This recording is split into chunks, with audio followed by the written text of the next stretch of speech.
Hello friends, I am your study mate Sarika Ramola.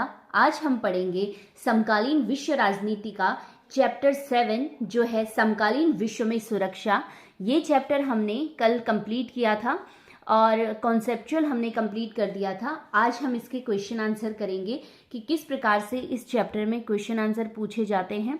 हम long, short और one word जो question होते हैं वो सारे इसमें देखेंगे और इम्पॉर्टेंट देखेंगे, क्योंकि क्वेश्चन इस चैप्टर में बहुत सारे हैं, लेकिन हम जो मोस्ट इम्पॉर्टेंट देखेंगे कौन कौन से पूछे जाते हैं। ठीक है, और क्वेश्चन बहुत सारे इसलिए हैं क्योंकि उनको अलग अलग तरीके से घुमा के पूछा गया है। आंसर आपको कैसे लिखने मैं आपको बताऊंगी। ठीक है, तो आज हम शुरू करते हैं पहला क्वेश्चन।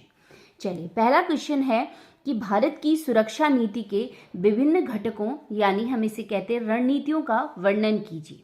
ठीक है, तो आपको बताना है कि भारत ने अपनी सुरक्षा नीति के लिए कौन कौन सी स्ट्रैटेजियां यानी रणनीतियों का उल्लेख किया है या तैयारियां कर रहा है। ठीक है, या की हुई है, ये चीजें आपको बतानी है। तो आपको सबसे पहले बताना है कि जो भारत है, भारत एक ऐसा देश है जिसमें दोनों प्रकार के खतरे हैं। हमने कल पढ़े थे ना खतरे कौन कौन से हैं और किससे हमें सुरक्षा चाहिए। तो भारत में पारंपरिक और अपारंपरिक दोनों प्रकार के खतरे भारत में हैं, उनका सामना भारत को करना पड़ता है।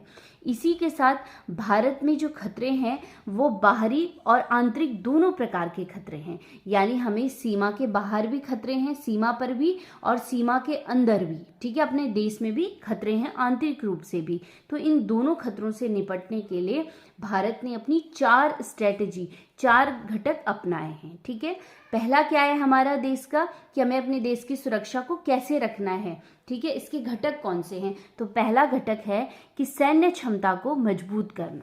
ठीक है, भारत की पहली रणनीति है अपनी देश की सुरक्षा के लिए कि हम किस प्रकार से अपनी सैन्य क्षमता को मजबूत करें। ठीक है, तो भारत की जो सैन्य क्षमता है और सैन्य ताकत है उसको भारत को मजबूत करना ही होगा, क्योंकि भारत पर आप देखेंगे पड़ोसी देशों ने हमले बहुत बार किए हैं। जैसे एग्जाम्पल देख लेते हैं, पाकिस्तान ने भारत पर आक्रमण किया था 1947-48 में पहला, फिर 1965 में किया था, उसके बाद 1971 में बांग्लादेश को लेके युद्ध हुआ था, फिर 1999 कारगिल युद्ध हुआ था। तो इतने हमले तो अकेले किसने करे? पाकिस्तान ने। उसके बाद उससे पहले भी अगर आप देखेंगे चीन ने 1962 में भारत पे आक्रमण किया था। तो पड़ोसी देश जब ऐसे आक्रमण करने लग जाते हैं तो इसके लिए भारत को हमेशा तैयार रहना है और अपनी सैन्य ताकत को बढ़ाना है, ताकि जब भी ऐसे हमले हों तो हम उनका डटकर मुकाबला कर सकें। ठीक है, साथ ही अगर आप देखेंगे जो साउथ एशिया है, साउथ एशिया के इलाके में भारत के चारों तरफ सबके पास परमाणु हथियार है, भारत के पास भी है। ठीक है, जब सबके पास परमाणु हथियार हैं तो भारत ने भी क्या किया है कि अपना पहला परमाणु परीक्षण किया 1974 में और उसके बाद दूसरा परमाणु परीक्षण किया 1998 में। ठीक है, कब? 1974 और 1998 में। और दुनिया को बताया कि भारत अपने सैन्य प्रयोग के लिए परमाणु हथियार का भी प्रयोग करेगा। ठीक है, प्रथम नहीं करेगा, यानी जब कोई परमाणु हमला हम पे करेगा तो हम भी उसका उत्तर देंगे, लेकिन किसी भी युद्ध में पहले हम परमाणु हमला नहीं करेंगे। ये भारत का क्या है? एक कमिटमेंट है। ठीक है, तो भारत ने अपनी सैन्य क्षमता को मजबूत किया है।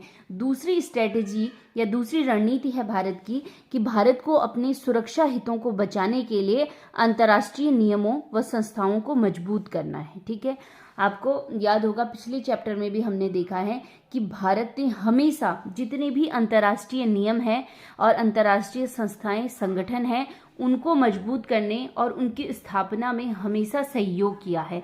तो ये भी क्या है? हमारे लिए सुरक्षा की दृष्टि से बहुत महत्वपूर्ण है, क्योंकि जब हमें ज़रूरत पड़ेगी तो ये अंतर्राष्ट्रीय संगठन भी हमारा साथ देंगे। ठीक है, साथ ही अगर आप बात करें प्रथम प्रधानमंत्री जो थे जवाहरलाल नेहरू जी, उन्होंने भी एशियाई एकता की बात को स्वीकारा और उस पर काम किया कि जो एशिया है उसमें एकता होनी चाहिए, ताकि जो बाहरी देश हैं, दूसरे कॉन्टिनेंट के हैं या कोई अन्य देश हैं, जब भी कोई हमारे एरिया में आक्रमण करेगा तो हम क्या करेंगे? सब लोग मिलकर उसका सामना करेंगे। ठीक है, साथ ही नेहरू जी ने अनौपनिवेशीकरण जो है उस पर भी काम किया है, यानी दूसरे देश क्या हैं, हमारा जो एशियाई क्षेत्र है उस पर क्या नहीं करेंगे, व्यापार के लिए अपना अधिकार नहीं करेंगे। इसके लिए नेहरू जी ने हमेशा काम किया है।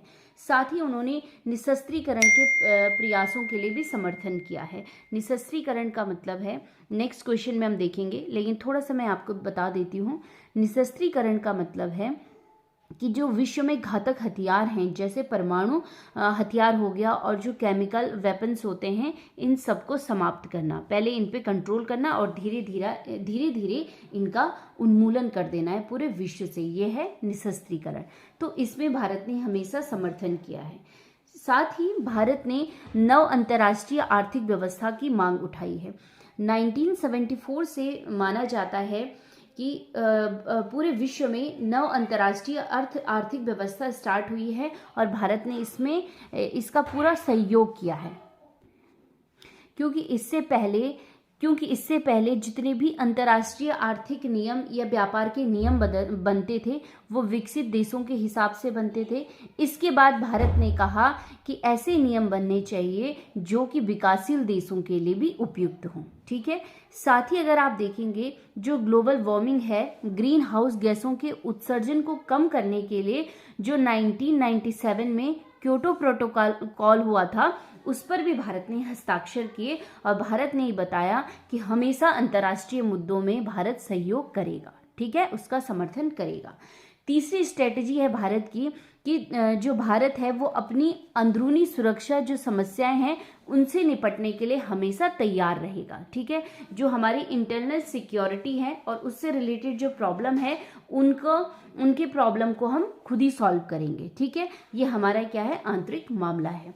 स्वतंत्रता के समय से ही देखेंगे तो जब देसी रियासतें भारत में मिलने के लिए कई रियासतें तैयार नहीं थी, तो भारत ने उनका विलय भारत में करवाया। ठीक है, वो इसलिए कि शायद अगर देसी रियासतें तब भारत में नहीं मिली होती तो आज हम आंतरिक रूप से सुरक्षित नहीं होते। ठीक है, गृह युद्ध जैसी स्थिति हमेशा बनी रहती, ये प्रॉब्लम रहती, लेकिन भारत ने ऐसा किया अपनी आंतरिक सुरक्षा के लिए। साथ ही समय समय पर अगर आप देखेंगे तो भारत में अनेक राज्य जैसे नागालैंड, मिजोरम, पंजाब, कश्मीर, जम्मू कश्मीर जैसे क्षेत्रों ने कई बार क्या करा है, वहां पे जो उग्रवादी समूह थे उन्होंने टाइम पे भारत से कहा कि वो भारत से अलग होना चाहते हैं।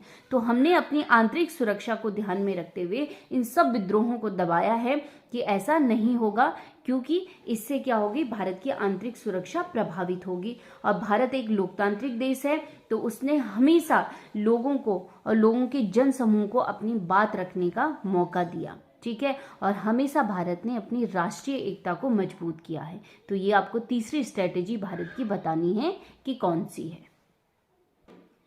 नेक्स्ट है फोर्थ घटक है या फोर्थ स्ट्रेटेजी है भारत की कि भारत की अर्थव्यवस्था को मजबूत करना ताकि गरीबी व अभाव से छुटकारा हो। देखिए, किसी भी देश की अगर हमें वहाँ के नागरिकों को संपन्न बनाना है, सफलता प्राप्त करवानी है, तो हमें अपनी अर्थव्यवस्था को भी मजबूत करना होगा, अपनी इकोनॉमी को भी, जिससे क्या होगा कि जो भारत में गरीबी है और अभाव में लोग जी रहे हैं उससे छुटकारा प्राप्त हो सके। ये आपको बताना है चौथी स्ट्रेटेजी भारत की। ठीक है, लोगों के बीच जो व्यक्तियों के बीच जो आर्थिक असमानताएं हैं तो उनको हमें दूर करना है। ठीक है, तो ये था पहला क्वेश्चन कि भारत की अपनी जो सुरक्षा नीति है उसमें कौन कौन से स्ट्रेटेजी भारत अपनाता है। तो आपको ये 4 पॉइंट लिखने हैं इसमें और पूरे मार्क्स आपके, लेकिन इनको आप क्या करोगे, पॉइंट वाइज लिखोगे। पैराग्राफ में लिखने की कोशिश ज़्यादा मत कीजिएगा, क्योंकि पॉइंट वाइज लिखेंगे तो सीधे एग्जामिनर की नज़र उन पॉइंट्स में पड़ती इंपॉर्टेंट, तो पूरे मार्क्स गेनिंग ये क्वेश्चंस होते हैं यहाँ पे। ठीक है, अब हम देख लेते हैं नेक्स्ट क्वेश्चन बहुत बार पूछा गया है, ये एग्जाम में देखेंगे अगर आप पुराने क्वेश्चन पेपर पलट के। तो नेक्स्ट क्वेश्चन है, निशस्त्रीकरण से क्या तात्पर्य है, निशस्त्रीकरण के पक्ष में तर्क प्रस्तुत कीजिए। पहले आप क्वेश्चन को पूछिए, कभी कभी ये घुमा के भी आता है, कैसे आता है मैं आपको बताती हूँ। निशस्त्रीकरण के आपको अर्थ बताना है कि ये होता क्या है, जो ये संकल्पना है, कॉन्सेप्ट है, वो क्या है, ये आपको बता देना है अपने शब्दों में जो आप समझे हैं। ठीक है, इसके बाद है, इसको आगे इन्होंने लिखा है कि निशस्त्रीकरण के पक्ष में तर्क दीजिए, यानी हमें इस संकल्पना की आवश्यकता क्यों है, इसके पक्ष में तर्क देने हैं। ठीक है, तो इसकी अच्छाई आपको लिखनी है कि अगर निशस्त्रीकरण होगा तो विश्व में क्या क्या चेंजेस आएंगे या मनुष्य का जीवन कितना इजी हो जाएगा, ये आपको बताना है। तो चलिए सॉल्व करते हैं हम इस क्वेश्चन को।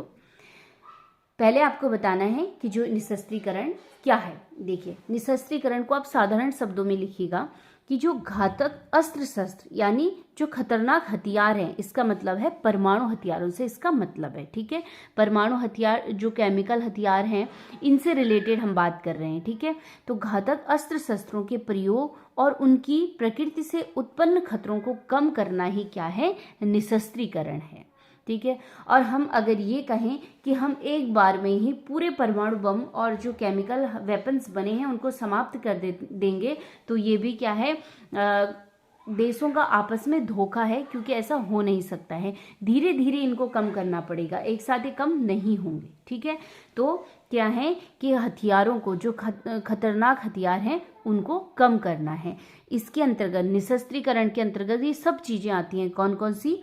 शस्त्रों को सीमित करना है, उनको कम करना, उनका उन्मूलन करना और शस्त्रों पर नियंत्रण करना। ठीक है, यही मैंने आपको कहा कि धीरे धीरे क्या करेंगे, शस्त्रों को सीमित करेंगे। जो इतने हथियार हम महंगे महंगे खरीदते हैं और देशों से, जितनी भी महाशक्तियां उनसे खरीदते हैं, हमें क्या करना है, वो कम करना है। जिससे क्या होगा, विश्व से ये हथियार जो हैं वो धीरे धीरे समाप्त होंगे। ये तो आपको इसका तात्पर्य बताना है निशस्त्रीकरण का।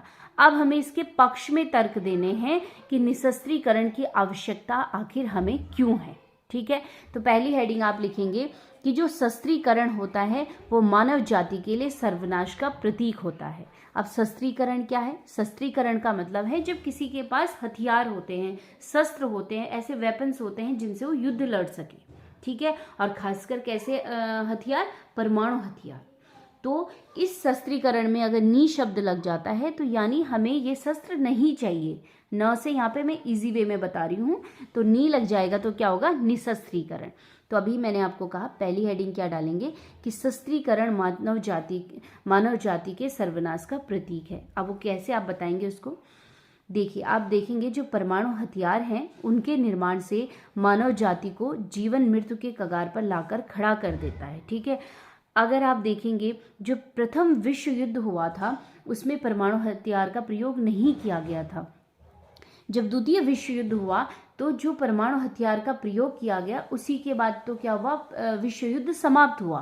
तो पहली बार परमाणु बम का प्रयोग किया गया जापान के हिरोशिमा और नागासाकी पर।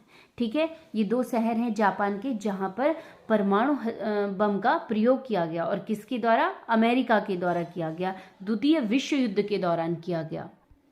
और इस परमाणु हमले से कुछ ही पल में अगर आप देखेंगे तो 2.5 लाख व्यक्तियों की जान चली गई और अरबों की संपत्ति जलकर राख हो गई। ठीक है, उस परमाणु हमले से जो किया गया अमेरिका के द्वारा जापान पर। अब आप देखिए, ये किया गया 1945 में हमला, कब? 1945 में। वर्तमान में है 2022। इन शहरों में और इन शहर के अगल बगल भी अगर कोई बच्चे पैदा होते हैं तो आज भी उन्हें बहुत सारी प्रॉब्लम, वो अपाहिज पैदा होते हैं। तो आप समझ सकते हैं कि परमाणु बम के हथियार जो यूज़ करते हैं उसका नुकसान उसी टाइम नहीं होता है, बल्कि आप देखिए आज भी 70-80 सालों बाद भी वहाँ पे कैसी संतानें पैदा हो रही हैं, अपंग। ठीक है, मानसिक रूप से कमज़ोर, और वो फिजिकली भी क्या है, कमज़ोर हैं। तो ये एक बहुत बड़ी प्रॉब्लम है। साथ ही अगर आप देखेंगे तो वर्तमान में ऐसे भयानक अस्त्र शस्त्र बन चुके हैं, परमाणु हथियार हैं ही हैं, और भी इतने भयानक अस्त्र शस्त्र बन चुके हैं कि उनके प्रयोग के बाद ये आप कल्पना नहीं कर सकते हैं कि जो मानव जीवन है वो सुरक्षित रहेगा या नहीं रहेगा। ठीक है, उसके बाद हम मानव जीवन की कल्पना कर ही नहीं सकते हैं। तो हमें क्या करना है, इस समय में संपूर्ण मानव जाति परमाणु शक्ति के बारूद पर बैठी है, ये तो सभी मानते हैं, और इसकी सुरक्षा के लिए, मानव की सुरक्षा के लिए निशस्त्रीकरण बहुत ज़रूरी है। आपको ये बताना है। ठीक है, निशस्त्रीकरण इसीलिए ज़रूरी है क्योंकि हमें मानव जाति को बचाना है। ठीक है, दूसरा, हमें निशस्त्रीकरण की आवश्यकता क्यों है? क्योंकि अंतर्राष्ट्रीय तनाव में कमी आएगी। अगर निशस्त्रीकरण होगा तो अंतर्राष्ट्रीय जो टेंशन है एक दूसरे देशों के मध्य, उसमें कमी आएगी। क्योंकि अगर आप देखेंगे तो हथियारों को खरीदने की और उनको बनाने की होड़ लगी हुई है पूरे विश्व में। ठीक है, उत्पादन और प्रतिस्पर्धा में राष्ट्रों के बीच में तनाव उत्पन्न हो जाता है। एग्जाम्पल देख लेते हैं, अभी भारत ने रफाल विमान खरीदा। ठीक है, जब रफाल विमान खरीदा तो क्या पाकिस्तान नहीं चाहेगा कि वो भी रफाल विमान खरीदे? तो ऐसे में क्या होता है, दोनों देशों के बीच या अन्य देशों के बीच तनाव उत्पन्न हो जाता है। ठीक है, तो ये निशस्त्रीकरण इस तनाव को भी कम करेगा। साथ ही भारत और पाकिस्तान के संबंध हमेशा क्या रहे हैं, तनावपूर्ण रहे हैं। कारण क्या था, हथियारों को जुटाने की होड़ रहती है। ठीक है, इस प्रकार हथियारों में कमी लाने के लिए कमी लाने से क्या हो जाएगा, अंतर्राष्ट्रीय तनाव में कमी आ जाएगी। तो आपको ये बताना है। ठीक है, तीसरा पॉइंट अगर हम देखेंगे तो ये है कि विश्व शांति की स्थापना व आने वाले समय में युद्धों को रोकना है। ठीक है, प्रथम और द्वितीय विश्व युद्ध के दौरान अगर आप देखेंगे तो महाशक्तियों ने केवल एक ही होड़ उत्पन्न हुई उनके अंदर, कौन सी, केवल और केवल हथियार खरीदने की। ठीक है, और इन हथियारों से क्या है, पूरे विश्व को नुकसान है। ऐसा नहीं कि किसी एक देश को, पूरे विश्व को नुकसान है। और वर्तमान में फिर वही स्थिति उत्पन्न हो रही है। बीच का एक टाइम पीरियड था, लोगों ने इन हथियारों को खरीदना थोड़ा बहुत कम किया था, लेकिन वर्तमान में हम जितने अंतर्राष्ट्रीय संगठन बनाते जा रहे हैं, साथ ही हमें डर भय जो है मनुष्य के अंदर और देशों के अंदर बढ़ता जा रहा है, कम नहीं हो रहा है वो। ठीक है, वही स्थिति अगर आप देखेंगे वर्तमान में फिर से उत्पन्न होती जा रही है। अगर ऐसा नहीं होता तो लोग देश इतने हथियार नहीं खरीदते। ठीक है, तो इससे क्या होता है कि विश्व शांति और जो राष्ट्रीय सुरक्षा है वो सब क्या है, खतरे में पड़ रही है हथियारों से। तो इसीलिए निशस्त्रीकरण आवश्यक है, ताकि क्या हो, विश्व में शांति व्यवस्था बनी रहे। नेक्स्ट चौथा पॉइंट है कि तृतीय विश्व युद्ध की संभावनाएं। अगर देखिए तृतीय विश्व युद्ध कभी होता है इन केस, जैसे अभी आप देखेंगे जब रशिया और यूक्रेन का युद्ध हुआ था हाल ही में, तो तब भी लगा कि अब तृतीय विश्व युद्ध होके रहेगा। ऐसा लगा, भले नहीं हुआ, लेकिन इन केस अगर कभी ऐसा होता है तो तृतीय विश्व युद्ध में जरूर निश्चित रूप से परमाणु हथियारों का प्रयोग होगा। ठीक है, और उससे क्या होगा, संपूर्ण मानव जाति का विनाश होगा। पहले परमाणु बम केवल अमेरिका के पास थे तो उसने जापान पे डाल दिया, लेकिन अब आप देखेंगे तो अब परमाणु हथियार लगभग सभी देशों के पास हैं। तो ये क्या है, ये एक भयानक स्थिति है कि अगर कभी तृतीय विश्व युद्ध होता है तो हर तरफ परमाणु बम ही फूटते रहेंगे। ठीक है, तो वास्तव में अगर आज हम देखें तो हमें शस्त्रों की होड़ नहीं करनी है, बल्कि क्या करनी है, शांति की होड़ की आवश्यकता हमें है। ठीक है, तो ये आपको बताना है कि अगर तृतीय विश्व युद्ध को रोकना है तो हमें निशस्त्रीकरण अपनाना होगा। ठीक है, नेक्स्ट है लोक कल्याणकारी कार्य में वृद्धि। ठीक है, जो वेलफेयर सोसाइटी होती है उसके काम में क्या है, वृद्धि होगी, यानी वो ग्रोथ होगी। कैसे, जितना पैसा हम लोग क्या करते हैं, हमारे देश के जो राष्ट्राध्यक्ष होते हैं, सुरक्षा के नाते तो उन्हें खरीदना ही पड़ता है। अगर हथियारों को खरीदने की होड़ ना हो तो। ठीक है, अगर हम हथियार न खरीदें अरबों खरबों रुपए के, तो हम क्या करेंगे, उस पैसे का इस्तेमाल कहाँ करेंगे, उस देश के निर्माण में करेंगे, उस देश के व्यक्तियों के कल्याण में करेंगे। ठीक है, तो हथियार न खरीद के हम क्या करेंगे, उस पैसे का काम लोक कल्याणकारी कार्य में वृद्धि के लिए करेंगे। तो ये भी निशस्त्रीकरण अगर ऐसा होता है तो लोगों का कल्याण होगा। ठीक है, व्यक्तियों का विकास होगा। नेक्स्ट है, देखिए निशस्त्रीकरण से एक और बहुत बड़ी प्रॉब्लम होती जा रही है, जो देशों के अंदर आंतरिक मामले हैं उसमें दूसरे देश हस्तक्षेप करते हैं। तो अगर निशस्त्रीकरण होता है तो किसी देश के आंतरिक मामले के हस्तक्षेप पर रोक लगेगी। ठीक है, कैसे, जो ये महाशक्तियां हैं ना, ये महाशक्तियां क्या करती हैं, छोटे देशों को हथियार बेचती हैं, निर्यात करती हैं उनको हथियारों का, और साथ ही क्या करती हैं, वो उन देशों के आंतरिक मामलों में हस्तक्षेप करती हैं और तनाव बढ़ाती हैं। क्योंकि इनका मकसद होता है कि दो देशों के बीच जो कमजोर देश हैं वहां तनाव बढ़ता रहेगा और वो देश क्या करेंगे, महाशक्तियों से हथियार खरीदते रहेंगे। तो फायदा इनको होगा, एक वो दूसरे देशों के आंतरिक मामलों में भी हस्तक्षेप कर रहे हैं, उनके हथियार भी बिक जा रहे हैं, तो उनके लिए तो फायदेमंद हो ही रहा है, लेकिन देशों को ये समझना पड़ेगा। ठीक है, एक इतिहासकार थे प्रथम विश्व युद्ध के दौरान, वो थे टाइनबी ने कहा कि परमाणु युग में हमने युद्ध को समाप्त नहीं किया तो युद्ध ही हमें समाप्त कर देंगे। ये कोटेशन उन्होंने दी जो वर्तमान समय में भी बिल्कुल सटीक बैठती है। ठीक है, क्या कहा उन्होंने? कहा कि परमाणु युग में हमने युद्ध को समाप्त नहीं किया तो युद्ध ही हमें समाप्त कर देंगे। ठीक है, तो युद्ध को समाप्त करने के लिए परमाणु हथियारों का समाप्त होना और जो घातक हथियार हैं, केमिकल वेपन्स हैं, उन सब को समाप्त होना बहुत ज़रूरी है। ठीक है, इसीलिए हमें निशस्त्रीकरण की आवश्यकता है। ये सारी चीज़ें आपको बताना है। बेसिकली ये क्वेश्चन आता है 6 नंबर में। ठीक है, अब हम देखेंगे नेक्स्ट क्वेश्चन। चलिए, जो तीसरा क्वेश्चन हमारा है वो बेसिकली पूछा जाता है 4 नंबर के मार्क्स में। ये आता है 4 नंबर का क्वेश्चन इससे पूछा जाता है। तो हम देखते हैं। क्वेश्चन है कि भारत की परमाणु नीति की संक्षेप में व्याख्या कीजिए। ठीक है, किसकी व्याख्या करनी है आपको? परमाणु नीति की।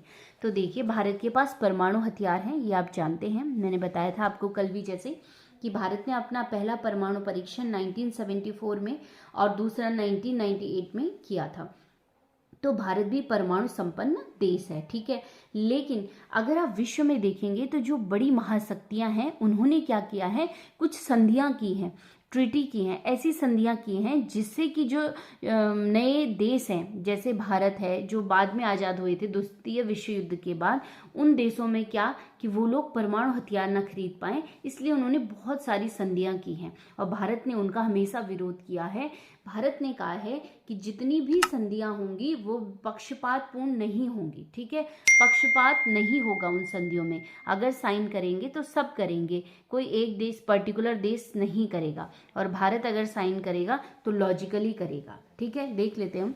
भारत ने परमाणु अप्रसार के लक्ष्य को ध्यान में रखकर की गई संधियों का विरोध किया है। ठीक है, आप देखेंगे, पहले आप इस चीज को हमेशा समझ लीजिए कि 1967 में 5 देश, अमेरिका, यूएसए, रशिया, ठीक है, ब्रिटेन, फ्रांस और चाइना, इन 5 देशों ने क्या किया?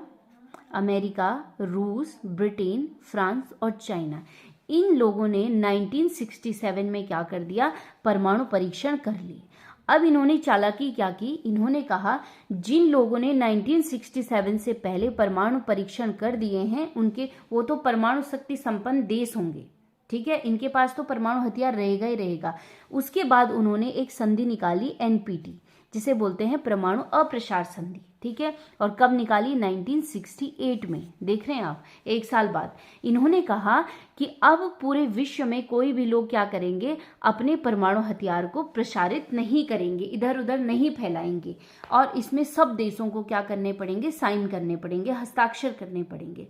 तो भारत ने इसका विरोध किया। भारत ने कहा कि अगर आप 5 देश परमाणु हथियार रख सकते हैं तो हम लोग क्यों नहीं रख सकते हैं? ठीक है, हम लोग भी परमाणु हथियार रखेंगे। तो ये क्या है? ये जबरदस्ती थोपी जाने वाली संधियां हैं। तो भारत ने इनका विरोध किया है क्योंकि क्योंकि ये जो संधियां हैं उन्हीं देशों पर लागू होंगी जो परमाणु शक्ति संपन्न नहीं थे। ठीक है, ये मैंने आपको बताया, ये लोग परमाणु शक्ति संपन्न थे तो इन पे ये नीति लागू नहीं हो रही थी। किस पे हो रही थी? जिनके पास परमाणु हथियार नहीं थे, और भारत भी उनमें से एक था। ठीक है, तो जो क्या है, बिल्कुल इनमें क्या हो रहा है? पक्षपात हो रहा है। तो भारत ने कहा है नहीं, हमारी अपनी परमाणु नीति है, हम ऐसा नहीं करेंगे। हम भी परमाणु हथियार विकसित करेंगे और परमाणु परीक्षण करेंगे जो हमारी राष्ट्रीय सुरक्षा के लिए आवश्यक है। ठीक है, और ये जो संधियां थी, इन संधियों द्वारा परमाणु हथियारों से लैस देशों का परमाणु शक्ति पर एकाधिकार को वैधता दी जा रही थी। यही तो करने की कोशिश कर रहे हैं ये लोग कि हम ऐसे सिग्नेचर करवा दें कि ये लोग क्या करेंगे, इनके पास क्या है? हथियार हैं, तो अब इनको वैलिडिटी मिल गई है कि ये लोग हथियार रख सकते हैं और बाकी लोग नहीं रख सकते हैं। यही तो मतलब हुआ इसका। इसके बाद अगर आप देखेंगे तो 1995 में परमाणु अप्रसार संधि, एनपीटी जो थी, उसको अनिश्चित काल के लिए बढ़ा दिया गया। ठीक है, समझ रहे हैं? अनिश्चित काल के लिए उसके आगे तक कर दिया कि अब क्या होगा? ये अनिश्चित काल तक रहेगी, इसके कोई बाउंडेशन नहीं होगी, हमेशा के लिए क्या होगा? कोई भी लोग परमाणु हथियार खरीद बेच नहीं सकते। ठीक है, तो भारत ने इसका भी विरोध किया। भारत ने कहा ऐसा नहीं होगा, पहले तो आप 1968 में संधि करते हैं, चलो 1995 तक हुआ, इसके बाद तो हम कुछ करेंगे, पर नहीं, उन्होंने क्या किया, इसको अनिश्चित काल के लिए बढ़ा दिया कि आगे भी ये ऐसे ही चलता रहेगा। लेकिन भारत ने इसको कभी नहीं माना है, भारत ने इस पर हस्ताक्षर किए ही नहीं। ठीक है, इसके बाद एक और संधि हुई थी CTBT 1996 में, ठीक है, जिसको बोलते हैं व्यापक परमाणु परीक्षण संधि। इसका मतलब है कि हम परमाणु परीक्षण नहीं कर सकते हैं, तो भारत ने इसका भी इनकार किया। भारत ने कहा नहीं, मैं इस पर भी हस्ताक्षर नहीं करूंगा। ठीक है, तो ये क्या है, हमारी परमाणु नीति है, क्योंकि हमें भी परमाणु हथियार चाहिए था अपनी सुरक्षा को लेकर।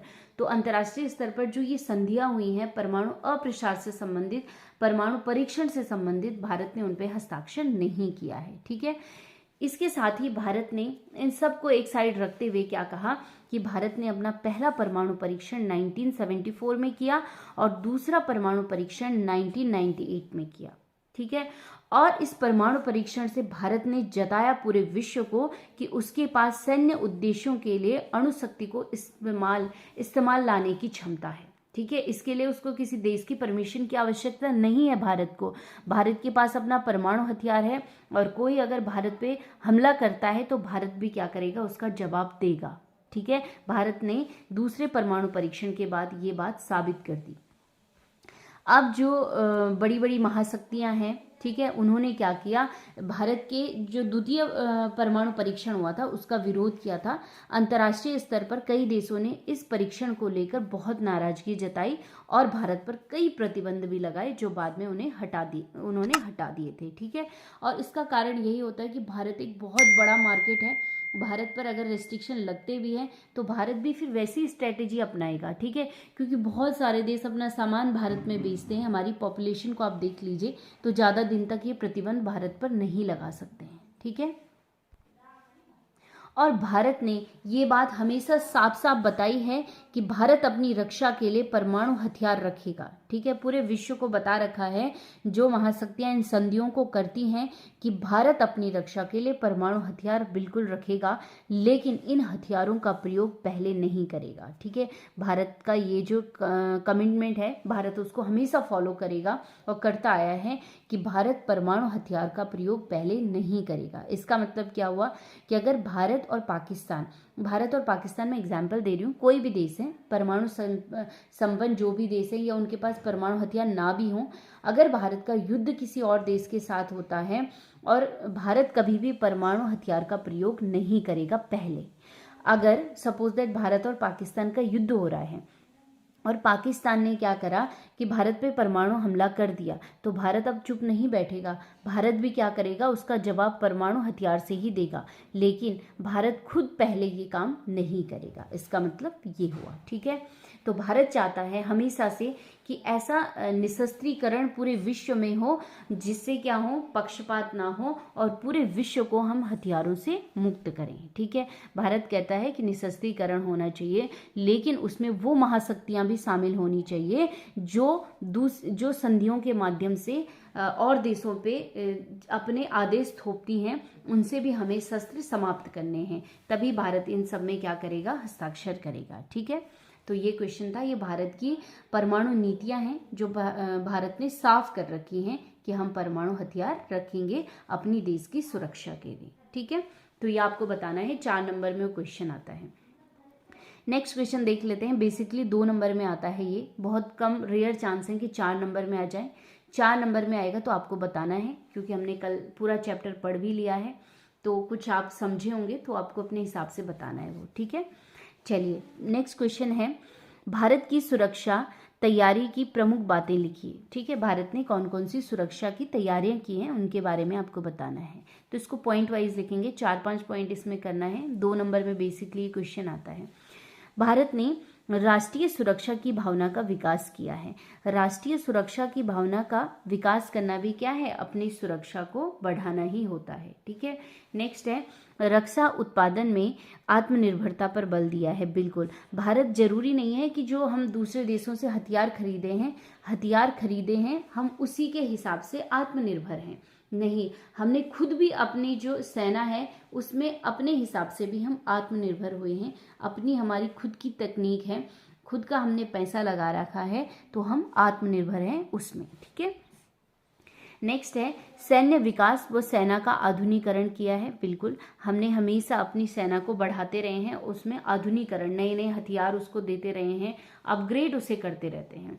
जैसे कई बार आप देखेंगे हमारे फ़ोन में कोई ऐप होते हैं तो बहुत टाइम बाद उस ऐप को जैसे चलाते रहो तो वो मंथली या 6 मंथ में अपडेट मांगता है। ठीक है, अपग्रेड करने के लिए मांगता है कि अब क्या है, इसमें आधुनिकरण आपको करना होगा, नई नई जो चीज़ें हैं वो अपने आप उस ऐप में अपग्रेड हो जाती हैं। तो वैसे ही हम सेना का क्या करते हैं, आधुनिकरण हम लोग करते रहते हैं समय समय पर। साथ ही हम अपने देश का आर्थिक और औद्योगिक विकास भी कर रहे हैं जो कि हमारी सुरक्षा के लिए बहुत ज़रूरी है। ठीक है, साथ ही देश में अनुसंधान जो रिसर्च होती हैं और वैज्ञानिक तकनीकियों का विकास हम लोग निरंतर करते रहते हैं। ठीक है, आपने स्कूल में देखा होगा हमेशा जो विज्ञान महोत्सव होते हैं वो भी चलते रहते हैं, क्योंकि कभी कभी जो छोटे वैज्ञानिक होते हैं वो भी ऐसे ऐसे आइडियाज़ दे देते हैं कि उसको अगर बड़े स्तर पे किया जाए तो वो सफल भी हो जाते हैं। तो वैज्ञानिक तकनीकी का निरंतर विकास करते रहते हैं। ठीक है, नेक्स्ट क्वेश्चन है, ये भी 2 मार्क्स में आता है कि क्योटो प्रोटोकॉल क्या है। ठीक है, आपको ये 2 नंबर के क्वेश्चन में बताना है। जो क्योटो है वो एक शहर है जापान का, तो यहाँ पर एक प्रोटोकॉल हुआ था, एक संधि हुई थी छोटी सी 1997 में। ठीक है, कब हुई थी, 1997 में। क्योटो प्रोटोकॉल है जो, उस पर भारत ने भी क्या किए थे, हस्ताक्षर किए थे। इस प्रोटोकॉल में बताया गया कि जो वैश्विक तापमान वृद्धि है यानी ग्लोबल वार्मिंग पर काबू रखने के लिए ग्रीन हाउस गैस के उत्सर्जन को कम करने के संबंध में बताया गया है कि किन देशों को गैसों का उत्सर्जन कम करना है। ठीक है, तो ये भी क्या होते हैं, यहाँ पर भी विवाद हो जाता है देशों का आपस में, विकासशील और विकसित देशों का। ठीक है, जो विकासशील देश हैं वो कहते हैं कि अभी हमारे देश में क्या हो रहा है, आधुनिकरण हो रहा है। ठीक है, भारत जैसे देश जो डेवलपिंग कंट्री हैं तो वो कह रहे हैं कि गैसों का उत्सर्जन तो हमारी सीमाओं से होगा ही होगा, लेकिन जो देश अपना विकास कर चुके हैं वो लोग क्या कर सकते हैं, ग्रीन हाउस गैसों का कम उत्सर्जन कर सकते हैं। तो ये विरोधाभास भी हमेशा रहता है, लेकिन भारत ने फिर भी 1997 में क्योटो प्रोटोकॉल पर हस्ताक्षर किए थे। ठीक है, नेक्स्ट क्वेश्चन है, विश्व शांति की स्थापना में भारत के योगदान का संक्षेप में वर्णन कीजिए। ठीक है, तो आपको बताना है कि भारत ने विश्व शांति में क्या क्या योगदान दिया था, तो पॉइंट वाइज बताइएगा। चलिए पहला पॉइंट देख लेते हैं, विश्व के अनेक राष्ट्रों के संघर्षों को समाप्त करने में भारत ने महत्वपूर्ण भूमिका निभाई है। ठीक है, खासकर जो 1945 हमारे आज़ाद होने के बाद जो देश आज़ाद हुए हैं और जिनको आज़ाद होने की आवश्यकता थी, या जिन राष्ट्रों में संघर्ष की स्थिति उत्पन्न हुई थी, भारत ने उसमें हमेशा क्या करा है, महत्वपूर्ण भूमिका निभाई है, और लोकतंत्र स्थापित करने में भी भारत का हमेशा योगदान रहा है। ठीक है, नेक्स्ट है, भारत ने विशेष रूप से कोरिया, हिंद, चीन, वियतनाम, इजराइल, मिस्र, ईरान और इराक के युद्धों में शांति स्थापना के प्रयास किए हैं। ठीक है, तो ये एग्जाम्पल हैं कि भारत ने किस प्रकार से शांति स्थापना में प्रयास किया है। नेक्स्ट पॉइंट है, भारत ने विश्व के राष्ट्रों में उपनिवेशवाद व साम्राज्यवाद का घोर विरोध किया है। बिल्कुल, जब भारत खुद ब्रिटेन के हाथों गुलाम हुआ था तो भारत को पता चला कि जो ये उपनिवेशवाद है और साम्राज्यवाद है ये कितने खतरनाक होते हैं। ठीक है, उपनिवेशवाद का मतलब क्या होता है कि जब कोई देश आपके देश में क्या, या किसी भी देश में व्यापार करने के लिए आते हैं और धीरे धीरे वहाँ पर व्यापार करते करते उस व्यापार को कंटिन्यू करने के लिए अपना साम्राज्य भी स्थापित वहाँ पर करने लग जाते हैं और धीरे धीरे उनका राज वहाँ पर हो जाता है। तो इसका भारत ने हमेशा विरोध किया है। हम इसको कैसे समझेंगे, देखिए, जो ब्रिटिश ईस्ट इंडिया कंपनी थी, ब्रिटिश उसके माध्यम से पहले भारत में व्यापार करने के लिए आए। ठीक है, भारत में जब वो व्यापार करने लग गए और उनको अपना फायदा यहाँ पे दिखने लग गया तो धीरे धीरे उन्होंने क्या करा, यहाँ पर अपनी सत्ता स्थापित करनी शुरू कर दी, और जिसके कारण हम लोग इतने टाइम तक गुलाम रहे। पहले उन्होंने व्यापार किया और फिर हम पे अपना साम्राज्य स्थापित कर दिया। तो भारत ने इस चीज़ का हमेशा विरोध किया है। ठीक है, साथ ही भारत ने निशस्त्रीकरण का सबसे बड़ा समर्थक रहा है भारत, और उसने कहा है कि यदि शस्त्रों की बढ़ती हुई होड़ को न रोका गया तो विश्व शांति को खतरा उत्पन्न होगा। ठीक है, ये तो मैंने आपको पहले भी बताया कि भारत हमेशा निशस्त्रीकरण का समर्थक रहा है, लेकिन कैसा वाला समर्थक, जिसमें सभी देश सहयोग करेंगे, कोई पर्टिकुलर नहीं कि वो लोग बच जाएंगे, ऐसा भारत कभी नहीं कहता है। ठीक है, तो ये इंपॉर्टेंट क्वेश्चन है इस चैप्टर के जो हमने देखे 6 नंबर, 4 नंबर, 2 नंबर में। अब हम वन लाइनर क्वेश्चन देखेंगे कि वन लाइनर जो क्वेश्चन है वो कौन कौन से हैं। ठीक है, इंपॉर्टेंट हम देखेंगे। चलिए पहला क्वेश्चन देख लेते हैं कि सुरक्षा का अर्थ क्या है। सुरक्षा का अर्थ है खतरे से आजादी। ठीक है, नेक्स्ट क्वेश्चन है परंपरागत सुरक्षा नीति का एक तत्व है, तो इसका एक तत्व क्या है, शक्ति संतुलन है। नेक्स्ट है ABM का पूरा नाम क्या है, तो इसका नाम है एंटी बैलिस्टिक मिसाइल संधि है। ठीक है, नेक्स्ट है एक विश्वव्यापी खतरे का नाम बताइए, ऐसा खतरा जो पूरे विश्व में हो। ठीक है, तो क्या है, ग्लोबल वार्मिंग। तो इसके साथ अगर आपको ग्लोबल वार्मिंग नहीं याद आता है तो आतंकवाद भी क्या है, एक विश्वव्यापी खतरा है। साथ ही जो महामारियां हैं, चाहे वो कोविड-19 हो, ये सब क्या है, विश्वव्यापी खतरे हैं। ठीक है, नेक्स्ट है गठबंधन क्या है, तो कल के वीडियो में भी आपको मैंने बताया था कि गठबंधन क्या है, एक या एक से ज़्यादा देश जब आपस में मिलते हैं तो उसको हम गठबंधन कहते हैं, और राष्ट्रीय हितों को देखते हुए गठबंधन बनते और बिगड़ते हैं। ठीक है, नेक्स्ट है IAEA का पूरा नाम क्या है, तो हमने जो अंतर्राष्ट्रीय संगठन चैप्टर पढ़ा था उसके बारे में पूरा पढ़ा था, कितने इसमें इसका स्थापना कब हुई, उसके काम क्या है, पर हम यहाँ पे देख लेते हैं। इसका पूरा नाम है इंटरनेशनल एटॉमिक एनर्जी एजेंसी। ठीक है, और इसके 2 काम हम पहले देख लेते हैं कौन कौन से हैं। इसका काम है मानव कल्याण के लिए परमाणु तकनीकी का विकास करना, साथ ही परमाणु ऊर्जा का सभी देशों में विकास करना, इसके 2 काम हैं। ठीक है, नेक्स्ट पॉइंट है सैन्य गठबंधन के 2 उद्देश्य बताइए। ठीक है, बहुत सारे जो गठबंधन है, ये संगठन है, ऐसे होते हैं जो सैन्य आधार पर बने होते हैं, तो इनके काम क्या होते हैं वो बताने हैं। ठीक है, जैसे विरोधी देश के सैन्य हमले को रोकना या उससे अपनी रक्षा करना है। दूसरा है शांति संतुलन, दूसरा है शक्ति संतुलन बनाए रखने का प्रयास करना है। ठीक है, इन सैन्य संगठनों को। नेक्स्ट है NPT का पूरा नाम क्या है। NPT मैंने आपको बताया था अभी क्या है, परमाणु अप्रसार संधि, या हम इसे कहते हैं न्यूक्लियर नॉन पॉलीफिरेशन ट्रीटी। ठीक है, नेक्स्ट है NPT यानी परमाणु अप्रसार संधि जो है ये की गई थी 1968 पर। हस्ताक्षर करने वाले किन्हीं 4 देशों के नाम बताइए। ठीक है, इस पर किस किस ने हस्ताक्षर किए, ये बहुत बार क्वेश्चन आता है, क्या भारत ने इस पे हस्ताक्षर किए हैं, तो भारत ने नहीं किए हैं। ठीक है, तो हस्ताक्षर करने वाले देशों के नाम हम देख लेते हैं, अमेरिका, रूस, ब्रिटेन और फ्रांस। ये लोग तो हस्ताक्षर करेंगे क्योंकि इनके पास परमाणु हथियार पहले से थे। ठीक है, वो मैंने आपको बता दिया था। नेक्स्ट है तीसरी दुनिया के देश किस महाद्वीप में कम है। अब तीसरी दुनिया के देश मतलब क्या होता है, जो अल्प विकसित देश है। एक होते हैं विकसित, विकासशील, और तीसरे अल्प विकसित देश।